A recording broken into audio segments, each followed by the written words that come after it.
أعوذ بالله من الشيطان الرجيم بسم الله الرحمن الرحيم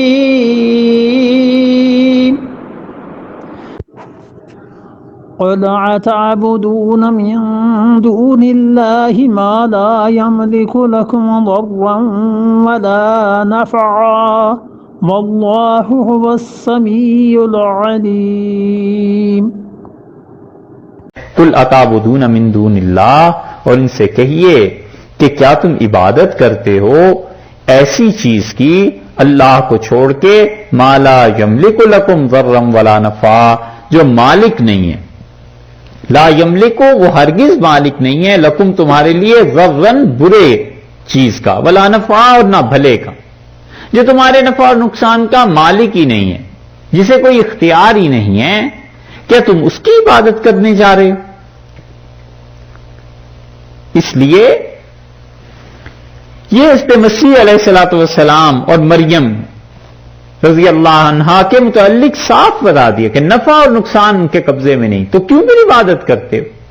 اور اس کے مقابلے میں جو اللہ نے پہلے کہا نا، انہیں دیکھ یہ کس طرح الٹے پھرتے ہیں. اب بھی آپ انسائکلوپیڈیاز پڑھ لیجئے، اب بھی یہ باتیں لکھی ہوئی مل جائیں گی کہ ہم نے کبھی اللہ سے دعا نہیں مانگی جب تک کہ مسیح علیہ الصلوۃ والسلام کو ساتھ نہیں رکھا. ان سے بھی مانگتے ہیں، اللہ سے بھی مانگتے ہیں.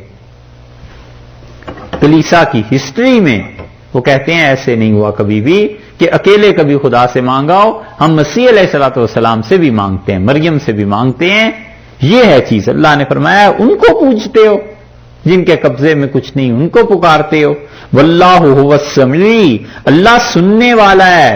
مسیح اور مریم اور جبریل امین سننے والے نہیں. العلیم، اور تمہارے حالات کو جاننے والا اللہ ہے. مسیح، مریم اور جبریل علیہ الصلوۃ والسلام یہ نہیں. تینوں کی نفی کر دی کہ تمہاری دعاؤں کو سنتا ہے کون؟ اللہ، بس وہی سنتا ہے اور اس کے علاوہ کوئی نہیں سنتا. اور تمہارے حالات کو جانتا ہے کون؟ اللہ، اس کے علاوہ کوئی نہیں جانتا. یہ سب کا سب شرک تم کر رہے ہو. مسیح علیہ الصلوۃ والسلام، مریم اور جبریل امین وہ سب اللہ کے محتاج اور اللہ کے بندے ہیں. نفع اور نقصان کا اپنے قبضے میں نہیں ہے. تمہارا نفع اور نقصان کہاں سے آ گیا؟